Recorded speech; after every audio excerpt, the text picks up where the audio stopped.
Why I'm tickled pink that the Freedom Caucus has been able to give states the power, the authority to fit their health insurance policies according to the needs and financial abilities of the citizens of those states. So if a state like New York or Pennsylvania or California, if they want to have a real high quality, high cost health insurance plan, they can do that.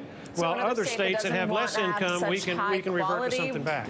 Isn't going to have that? What about those who are in other states who do have a pre-existing condition? Maybe there's a child with cancer or a family member who is suffering from a heart disease, something that will cost them a lot of money in health care. They already have that. And this new plan, in effect, charges them more money than they can afford for health care. What do you say to those who are not in a state that has decided to protect them? What do you say to those families, to that child, to that mother, that father, that grandparent? This bill still has a lot of imperfections. I'm hesitant to vote for it, although I'm a lot closer to yes than I have been. I have sympathy for the plight of the family that you've just described.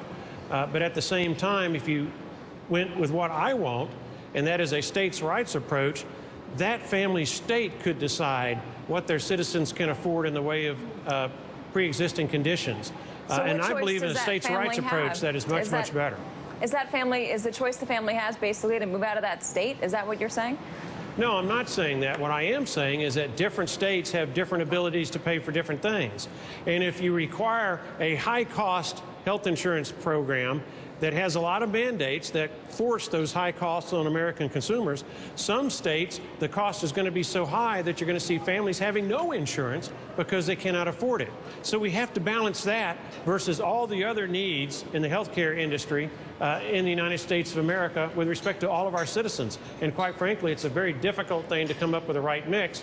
I'm one of those that does not believe that Washington, elected officials and politicians and bureaucrats are smart enough to be able to dictate all of this to the entire United States. That's why I believe we should be deferring as much of this issue as possible to the individual states. Let them decide what best fits their needs, because not one size shoe fits all feet. Yet that is the approach that is all too often emanating from Washington, D.C. Ultimately, though, that is a politician in that state who will be deciding the fate of their... Ultimately.